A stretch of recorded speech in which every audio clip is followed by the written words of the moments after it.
XRP is potentially coiling up for its biggest move in the last 7 years. We talk about trading patterns and we say the higher the time frame, the more conviction, the more touches that it has, the higher the probability that that pattern is going to stick. But that's a 7-year pattern there on XRP. We're coiling up towards the edge of a pennant. What happens? You've got to do one thing. You've got to break to the upside or break to the downside. So this is how I'm playing it. So we looked in the last video, we identified in the last video, and we'd said XRP is coiling up in a 7-year pennant. That 7-year pennant was probably the biggest pennant over a longer time horizon within the whole of the crypto space. XRP was getting heated up. They've got a big community behind them. And during this 7-year phase, guys, what time would be good to get into XRP? Because it's not just about time in the market, guys. It's about time in the market. Time in the market and time in the market. And that's what we're going to be talking about. So over this 7-year period, what time would have been the best time to get into XRP? Would it been in my last video when we were coiling up here? That's what the 7-year accumulation phase looks like. This is what the breakout looks like. So what's next for XRP? Is it too late to get into XRP? And if XRP starts pulling back now, how far is it likely to pull back? So you can see the XRP has completely run all the way down from just under 50 cents all the way up to just under $3. And it's got a sticking point now at $2.61. I'm going to show you why that's a sticking point and why that's significant. So we're still on the weekly chart. This is still every single one of these candles, 1 week of price action. This is still a 7-year period of accumulation. So what is the significance of the break? We talked about this previous all-time high here. This was the previous bull market all-time high in November 2021. Then XRP didn't manage to put in a new all-time high. Why do you think that was? That was because of indecision. They had the SEC lawsuit and you had indecision. Now, look, guys, XRP have got one of the biggest armies in the whole of the crypto space. XRP's got one of the biggest communities within the crypto space. XRP is getting mass adoption. It's being adopted by things like Deutsche Bank, and it's being used for real-time transactions, for overseas transactions, where things go from fiat currency to XRP into another fiat currency in pretty much instantaneously. So it's got utility behind it.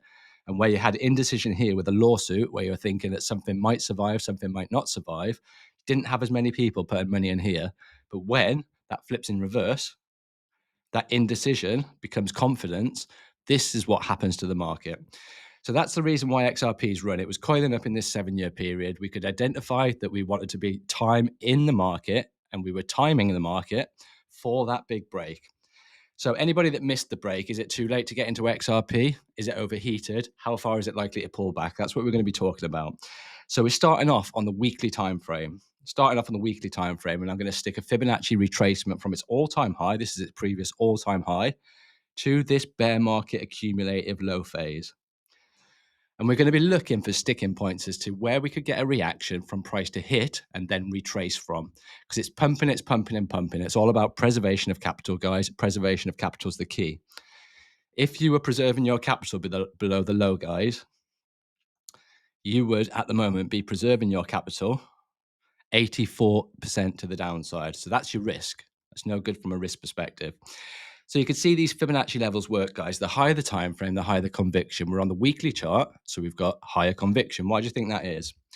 The higher the time frame, the more people that are watching the chart, the more people that are watching the chart, the more people that are putting in the buy orders and the sell orders at exactly the same price, which creates that sticking point.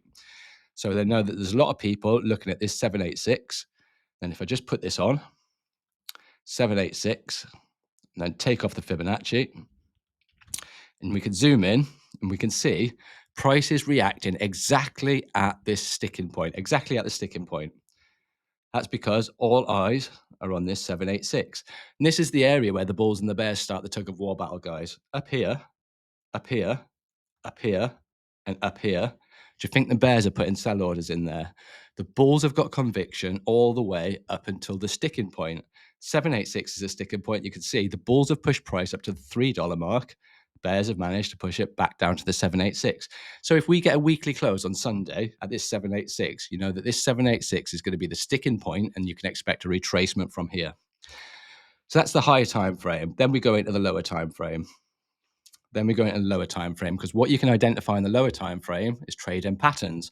When you've got trade-in patterns, then you can play the trade-in patterns. So we go into the daily and you can see straight away what's happening, guys. We're creating a bull pennant.